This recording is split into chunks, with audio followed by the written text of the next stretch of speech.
Ito naman kay Brother Angel. Brother Angel, galing kay Pablo Tugoinay. Brother John Ray, pagkasal ba sa civil? Tapos, kapag nagbabalik Katoliko, kailangan po bang magpakasal ulit sa simbahang Katoliko, Brother Angel? Okay. Iba naman yung sitwasyon mong iba naman yung sitwasyon ng pagbabalik loob mo. Dadaan ka sa tinatawag OCIA, Order of Christian Initiations for Adults. Siguro itong nagtatanong ibang sekta ka ba?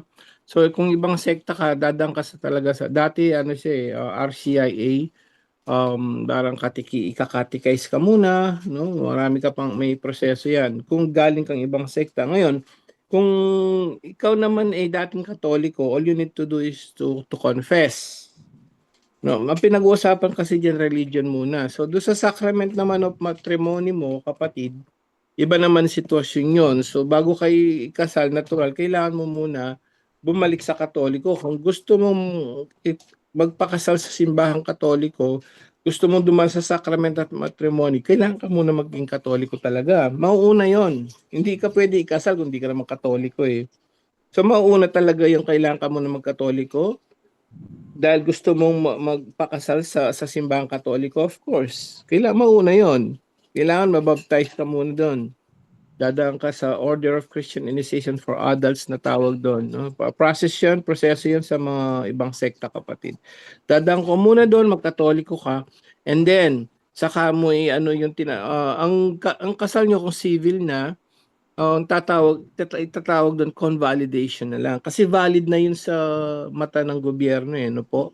So, sa mga civil, valid na yun sa mata ng gobyerno. Kaya ang gagawin ng simbahan, convalidation. Gagawin na lang maging sakramento yung kasal ninyo. Pero kapag additional information, kapag po kumuha kayo ng certificate of marriage nyo, ang lilitaw po yung sa nyo, doon sa PSA nyo is yung civil pa rin. Kasi yun ang naka-forward sa Philippine Statistic Authority, no? Ang naka-forward yung civil. Kaya kapag kumuha kayo for legal matters, no, sa mga trabaho, certificate of marriage, ang lilitaw pa rin yung civil. Pero yun nga, importante yung convalidation kasi doon magiging kasal talaga kayo sa batas ng simbahan at batas ng Diyos.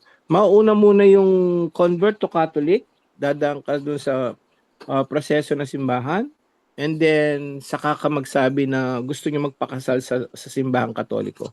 Yun po, Bro Junry.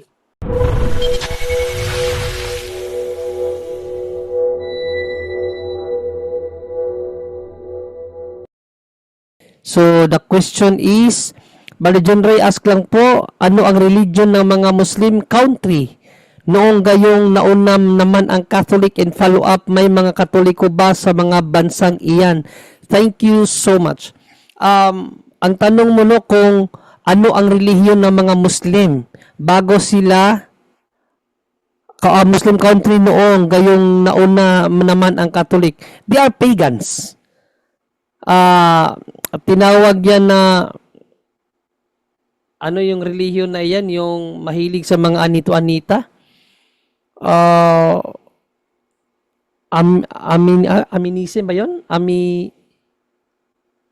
Parang wait lang tingnan ko yung dictionary. Animism bro, animism. Oh,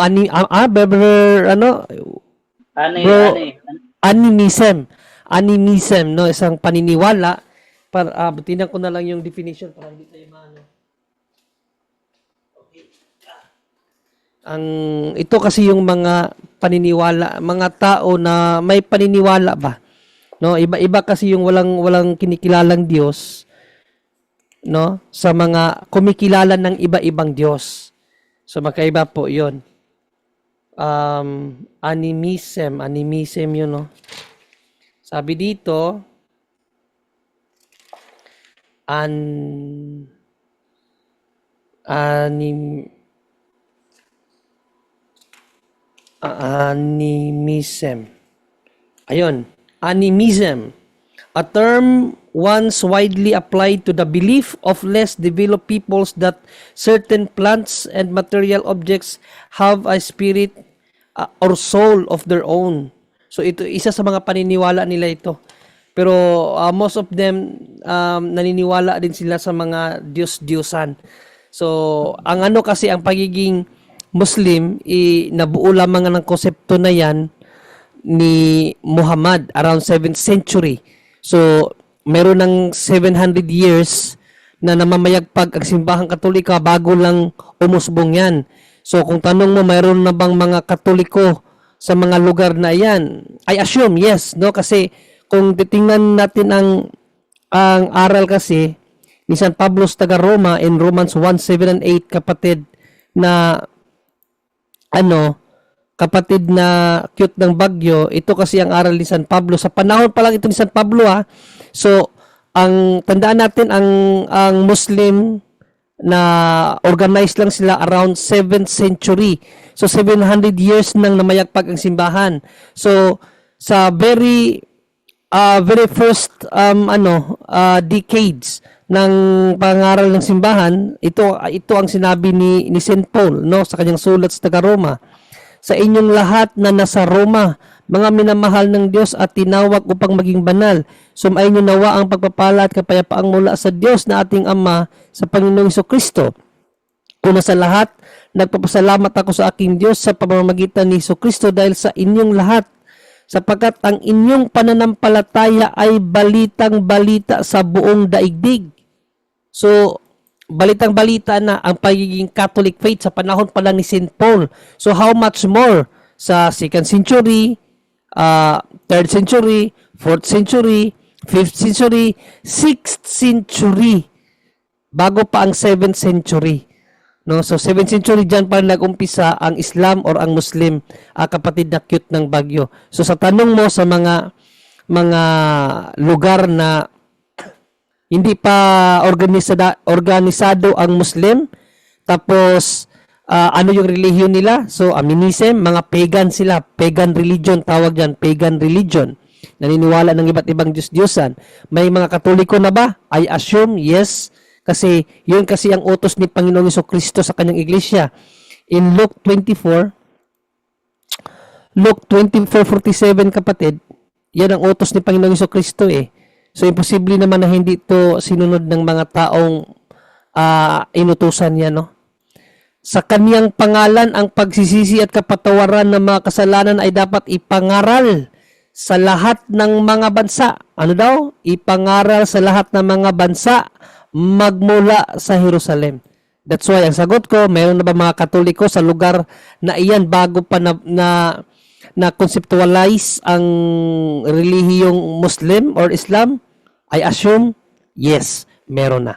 Hindi pa lang ganun siguro ka-spread widely dahil sa panahon na yan ano pa lang sila patago mangaral dahil nga hinahabol din sila ng gobyerno sibil ng Romano kasi nga sa panahon na iyan ay ang pagiging Kristiyano is a crime. No, so mayroong mayroong ano tawag diyan, yung mayroong kaparusahang kamatayan kapag ikaw ay Kristiyano. Yan po, ka-cute ng bagyo ang sagot po namin, ano.